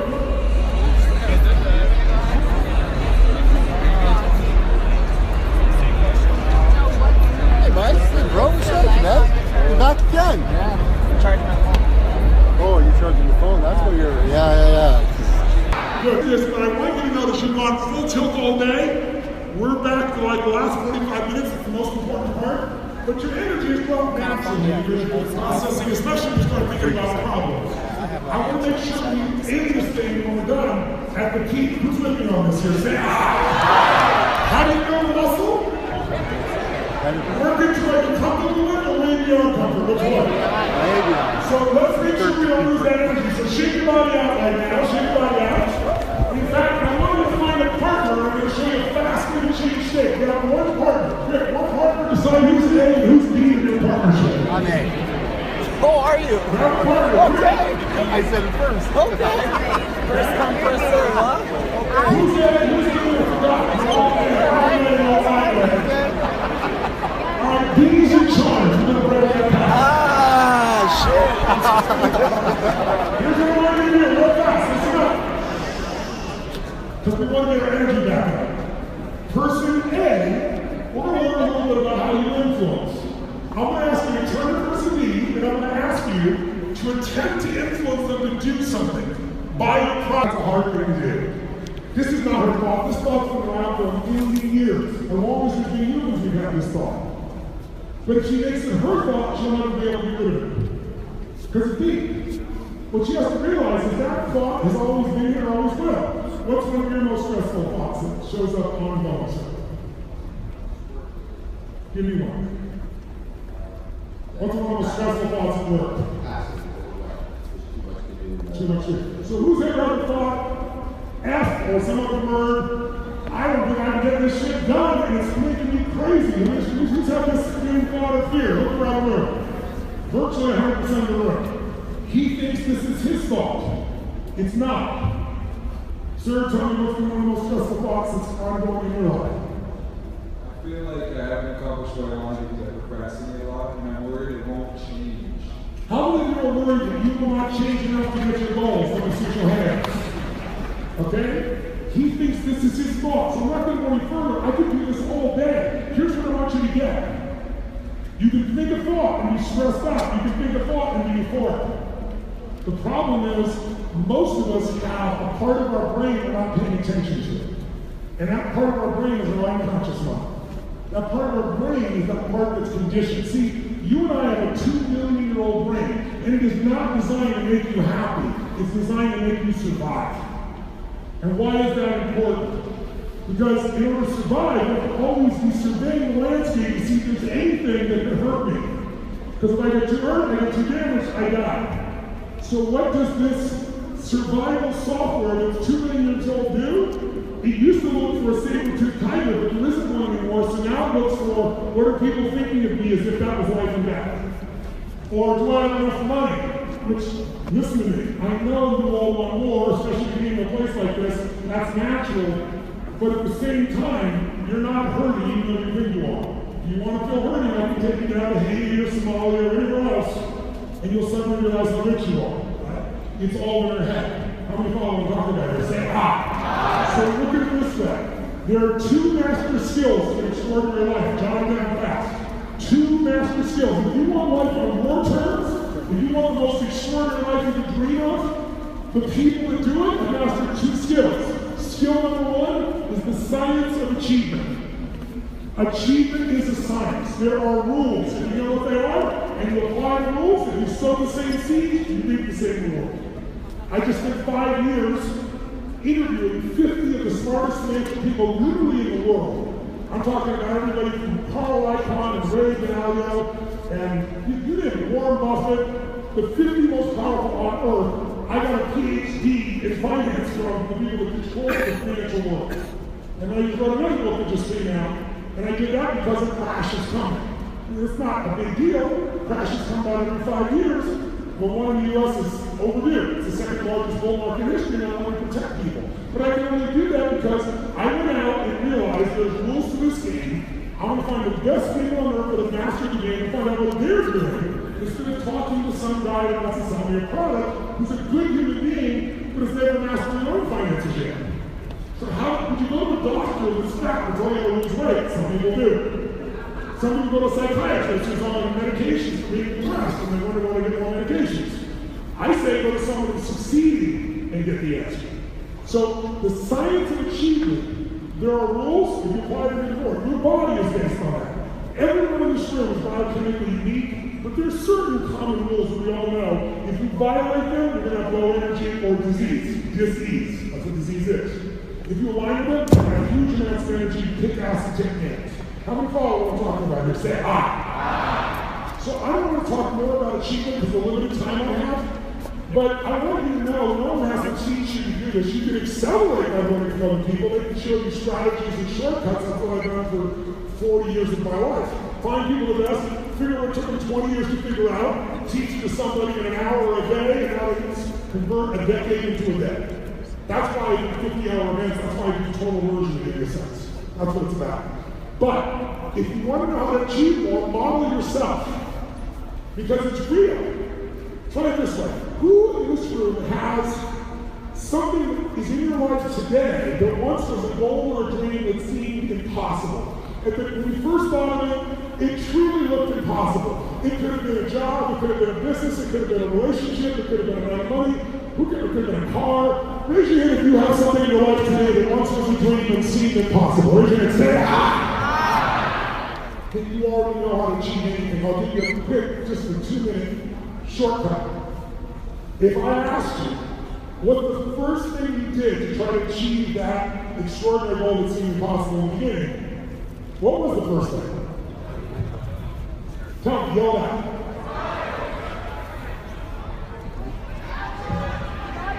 I'm hearing all kinds of answers, they're all really good, they all relate to the same thing. What we all do, the first thing that made it possible to achieve this is you wouldn't let it go.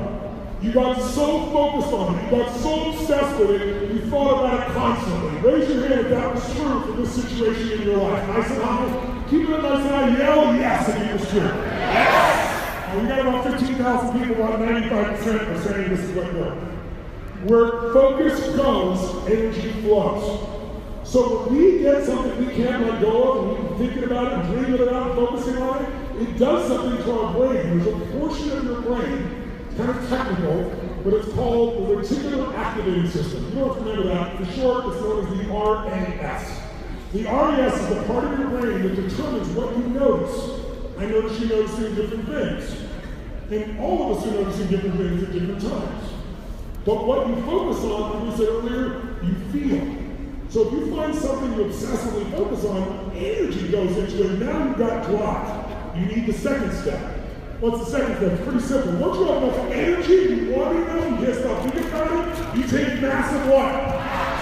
Why? Because you want it so bad, because you stoked up your desire. You made your desire so strong, you can't think about anything else. And if you do that, there's going to be massive action. But step 2 is not only massive action.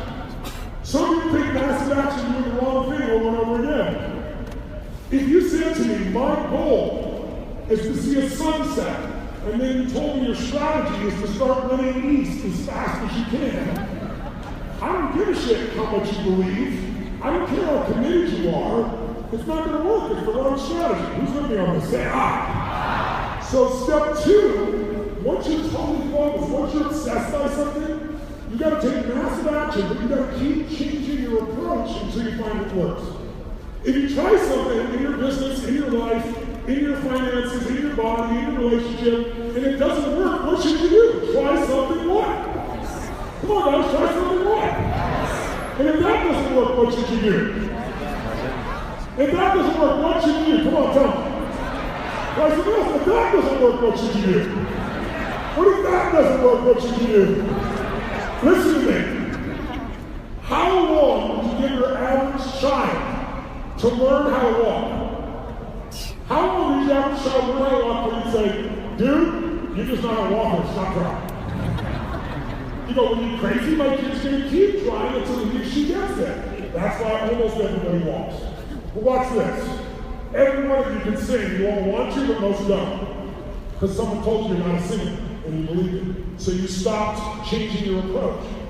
The other way to get number 2 is not massive action, but effective execution. So if you want to speed up achieving your goals, find someone who's already achieved what you want. Not someone who talks about it, someone who's actually done it, and then model their actions. And you can save yourself a decade or 2 or 3. Who's up for doing this here? Say aye. If you do the first 2 steps, there's 1 step left. If you will become obsessed about what you want, think it, feel it, step into that step, feel the emotion of it, and if you'll take massive action and keep changing your approach, then you only need 1 more thing to really achieve all that you desire, and that is grace. Some call it God, some call it luck. I call it grace.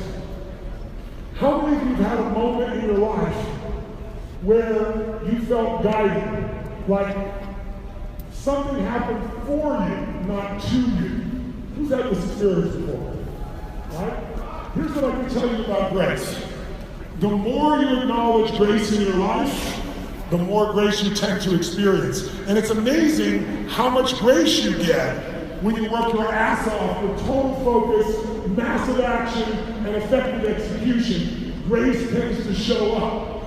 So, who's done all 3 of these in some area and actually achieved something extraordinary? Say I. Say I. Then here's what I want you to know. You know how to make this happen. Take anything in your life that isn't matching up to where you want, and you take these 3 little steps, you've done it before, you'll succeed again. But now let me tell you why I came by. And here's what it is. I said there are 2 skills you have to master to have an extraordinary life. What was number 1? You have to master the science of what? The science of? The second one, jot it down now, is the art of fulfillment. The art of fulfillment. Now, notice I didn't say the science of fulfillment. Why is it an art? Because, what is your name, my dear? Juliana. What is your name, sir? What is it? Ziggy and Juliana. Do you guys know each other? Yes, you bet. These 2 people, wonderful human beings, they're going to be fulfilled by very different things, even if they were lovers, even if they were best friends, even if they were family. How many know someone you love who has radically different things that fulfill them than you? Raise your hand and say, ah! Cool, well, let me show you. If you want that extraordinary life, our culture teaches us that the key to extraordinary life is to make sure we achieve everything. So let me check in with you. Please participate with me on this with your hand if you would. And be authentic. How many of you in this room have achieved the goal you worked your ass off for, and then you got it, and your brain went, is this all there is? Who's had this experience before? Say ah. That's worse than failure, isn't it? If you fail, most of us in this room, you don't give up, right? You get back up and try another way. But if you succeed and you're unhappy, now you're what I call technically screwed. I mean, it's the worst thing on earth. And yet our culture is constantly reinforcing for us to achieve more but it doesn't reinforce to make sure we're fulfilled more. And you know, most people say, Joey achieve all higher the fulfillment shit, not a problem. But I can tell you, having interviewed 50 billionaires, and many of them dear friends of mine over the last 5, 6, 7 years, I can tell you the vast majority of them are not happy. I can tell you that people with no money and with money. It's not the money that does it. How many followers say I? I'll tell you what does it. A 2 million-year-old brain, and if you don't direct it, it's always putting you in survival. It's always looking for what's wrong, and you'll always find it. I'll prove it to you. Try this test of mine. Look around this room right now. Look behind you, look around you, notice everything that's brown. I'm going to test you. Brown. Any clothing brown, people brown, environment brown, anything's brown. Look around. Anything's brown, bro. Right? What's brown? Okay? You're brown. I like that. Close your eyes. Everyone close your eyes, please. With your eyes closed, tell me everything you just saw that was red. If you're seeing much more brown than red right now, raise your hand and say, I. Open your eyes. Please take my test. Look for red this time. Don't miss any red. Let's see what happens. Look for red. Look for red. Look for red. Look for red. Raise your hand if you found a lot more red this time and shout the word yes if it's true. Go. Yes. Thank you. Question. Seek and you shall find. You will find things not even there when you seek. Because our brains are so committed to finding things. I'll prove it to you. If you think someone's an asshole, you'll find an asshole in them even if they're not there. If you think someone's a really great human being and they do something screwed up, you'll say they're having a bad day. Is it true? I'll prove it to you. You find what you look for. How many saw beige shit, called it brown so you can feel successful? Let me see your hands. Come on. How many saw burgundy, called it red just so you can count more numbers? Come on, raise your hand and own it. So we get what we look for. So listen to me. This is why I'm here as we get towards the end. If you want the most incredible life you can ever dream of, it's not going to come from achievement. And I'm an overachiever like you, and I know you're going to continue to be, and I'm happy to help you achieve more if you want to. That's what I do for a living. But I came by today because I don't know if I'm going to see you again. I hope you're coming to visit me. Come to a 3-day immersion. But in case I don't see you, I can try to achieve 10 times more than your dream in business, whatever it is. It's my focus. I've done it for 40 years. The best on earth. But the piece that's more important is the fulfillment. I know that sounds like basic. So let's delve into it and see if we can make a decision tonight, right before we leave, that would truly change your life forever. I cannot do it for you. I've done it for myself, and I can show you how to do it for yourself if you want to. And here's what it is fundamental. Let's start with fulfillment. Everyone in this room will be fulfilled by different things, even if they're family or friends. So the secret is finding what really makes you feel so alive. Now, I do a silly thing. A friend of mine is a guy named Steve Wynn. You may have heard of his name because he built most of Las Vegas. Good part of Macau is a multi-billionaire. One of my dearest friends, one of the smartest human beings you'll ever meet. He calls me up one day. He says, Tony, where are you? It's my birthday. I said, I know it's your birthday. I was planning on calling you. You beat me to the point. He goes, where are you? I said, I'm in Sun Valley, Idaho. We both have ski homes in Sun Valley, Idaho. He goes, I'm in Sun Valley, Idaho. I said, well, I'm come to spend some time with you every birthday that I'm invited. He laughed. He said, come right away. Because I can show you something. He said, Tony, there is a painting that I've coveted for probably 2.5 decades. And I just outbid everybody at Sotheby's, and I now own the painting. I paid $86.9 million for this painting. Now, when he told me this, I pictured what an $86.9 million picture would look like. What do you picture? I picture like something like from the Roman times, something from a transition, something like a religious painting, Mona Lisa, something. So I showed him his house, and he goes, Tom, check this out. And this is what's on his wall. By the way, that's $86.9 million American dollars. So that's more in Canadian. It's probably 100 million Canadian or more. Right? Now, I looked at that, and I said, Steve, dude, give me $100 for paints in 10 minutes, I can duplicate this shit. He did not like that joke. He said, no, Tony, this is a Rothko. Well, he missed the spot. There's a bunch of empty space. No, Rothko. I said, Steve, it's an orange square. Maybe a red orange square. That's all it is. $86.9 million. No, it's a Rothko. You don't understand the story. He's going to tell the story. The guy committed suicide. So that really thing is blood for $86.9 million.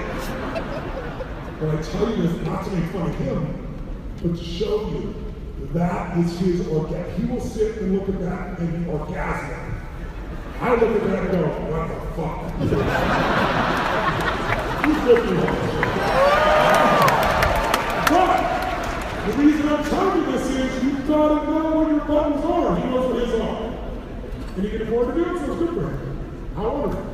To me, it's insane. To him, it's perfect. That's true for you and even the people you love. So you've got to know what's going to light you up. Otherwise, everything you came here for is wasted. Because you can make all that money, do all those things. I get the phone calls from the greatest athletes in the world, the greatest musicians, Grammys, Academy Award actors, heads of companies, heads of countries. And I can tell you the vast majority have not mastered this lesson, which is why I'm bringing it to you. And I'm also bringing it to you because I just started to master this lesson. And I can talk about it with authority because I've experienced it. But I didn't know resistance. Let me think about it. First of all, if you want to be fulfilled, it's hard. So it's different for everyone. But there are two principles that help you. The first one is, if you want to be truly happy and alive, I'll give it to you one word: progress. Progress equals happiness.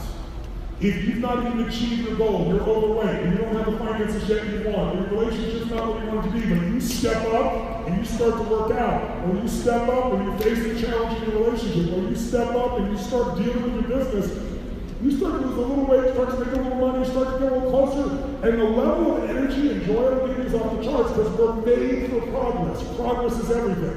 It doesn't matter how much money you have. It doesn't matter how many millions of people love you. It doesn't matter how many trophies, county awards, none of that shit matters. If you don't keep growing, you will die inside. It's not about money, it's about growth. It's not about business, it's about growth. It's not about a relationship, it's about growth. We grow, we die. Now that's not Tony Robbins' law, that's the law of the universe. Everything in the universe grows or dies.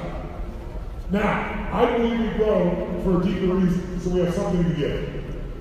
Because human beings, we can all be selfish. Who's ever been selfish in the moment? Come on, in the moment. Say, ah! Me too. But if you want to know what humans are made of, if you want to be proud of being a human being, just watch how human beings operate when their needs get fulfilled. Like, how many of you can remember something, when something really cool happens in your life, or you experience something really great? What's the first thing you want to do? Tell me, nice smile. Share with someone you care about or love. Why? Because sharing with somebody you care about magnifies it. You can only feel so much yourself. From success, from food, from sex, from drugs, from alcohol, from music, from anything that you might enjoy, good, bad, or different, doesn't matter. You can only feel so much of yourself. But when you bring someone else to it, it magnifies it. Which is why you go to a sporting event, and a lot of you like going to an event with lots of people, because there's more people sharing, there's an energy. Same thing we have you generated together here. How many follow us here? Say ah. So progress, really growth, and giving are the principles that will make you feel alive. Now, here's why I'm bringing this up. 2.5 years ago in America, we lost what I would consider to be a national treasure. His name is Robbins. Now I got a question for you, Canadian friends of mine. How many of you here, honest answer, don't raise your hand if you like Robbins. Raise your hand only if you really love this guy. Raise your hand if you love him. Nice. Keep your hands up. I want you to look around the room. Look at this, 15,000 people, and it's like 99%. There's only like 1% assholes that didn't like Robbins. Now, seriously, I asked this question this year. To give you an idea, I've asked this question this year in Beijing, China. I've asked it in Tokyo, Japan. I've asked it in Switzerland. I've asked it in South America. Where else? I've asked it down in Australia. Everywhere I've gone on the whole planet for a year. 98, 99% of people say they loved him, not liked him. So I have two questions for him. Question one, was he an overachiever? Was he a master of the science of achievement? Yes or no? He went to Hollywood. How many millions of people go to Hollywood saying to be a star? And what percentage actually do? It's 0.0001. Right? It's ridiculous. He not only went and said he would be a star, but he said, I'm on my own TV show. My own TV show is the first show. Come on. You're not a star. You don't get your own show. He did. And some of you are ancient enough to remember the name of that show. What was it? Well, ancient people around here. And then he said, I'm going to go on my own show. I'm going to make it the #1 show. And he did. Then he said, I'm going to have the most amazing family. And he totally loved Leslie, and he did that. Then he said, I'm going to make more money than I could ever spend in my lifetime. And he did that. Then he said, I'm going to make movies. TV's easy. I'll make movies. And he did that. Then he said, I'm going to win an Academy Award for not being funny. His #1 skill. And he won an Academy Award for dramatic acting. No humor. And then he hung himself in his own home. How do you explain that? He achieved more than most people you ever meet. He's loved by hundreds of billions of people. He's dead by his own hands. Leaving behind an entire planet of people that loved him. And even worse, a family that starved for life having lost him in such a brutal way. Success without fulfillment is the ultimate failure in life. He made everyone happy except he's not here. And he's a good man. I met him once. That TED Talk I told you I gave became one of the top 10 TED Talks in the history of TED. And people were so moved by it afterwards, they took me to dinner, and it was my birthday. And all these billionaires around, they're all talking to me about, can I get Al Gore to run for president again, and crazy shit. And then all of a sudden, this person leaps onto the dinner table in the middle of the restaurant and is standing there singing Happy Birthday to Me as an old Jewish man, then as a Russian woman, then as a child, and it's Robert Williams doing all this, right? And I was so touched and so moved, but I didn't get to know him, I just thanked him. I've never lost one suicide in my 40 years. That doesn't mean I won't someday, knock on wood, but I'm talking thousands. Have any of you seen my documentary on Not Your Guru? That gives you a little taste of what I do in my deep seminars. It's more than just 3 hours. And there's never been a person I've lost. I'm sure I will someday, but never. Because once you understand how the human brain and psyche works, you can change it. People only kill themselves if they think living is more painful than dying. You switch that and they stick around. And I've got to help them. I just didn't know. Now here's why I bring it up more importantly. I'm not worried you're going to kill yourself, but a lot of people live their whole life without fully living. And you know why? Those thoughts you saw floating around, that all of you have, all survival thoughts, all life and death, even though there is no life and death. See, it doesn't take much if you don't wake up. This will run the show. And if I would have told you 100 years ago, you're going to go to the moon and back, you're going to call me a lunatic. That's where the term comes from. If I would have said to you, in the future, you're going to have a little box in your pocket, and this box will, you can push a button and you can see human beings on the inside of the earth and talk to them. And the way it works is there's invisible waves going around the earth, and the invisible waves are coming right down the building through here into your box. So you can experience what you want. What would you have said? Dumbass. Those invisible waves, they are there, aren't they? I'll tell you how to do invisible waves. They're called thoughts. And you know how it works? The way you use your body. Have you noticed tonight? When you change your body, you change your emotion, and you change kind of what channel you're in. If you turn on TV in one channel with your body, it's a comedy. Another one, it's a horror story. Another one, it's a drama. Another one, it's an epic victory. We can literally change what thoughts we take into, but we've got to wake up to them. Who's with me still? Say ah! Good. Make sure the people on either side, you got a peak energy, you're going to show by yourself.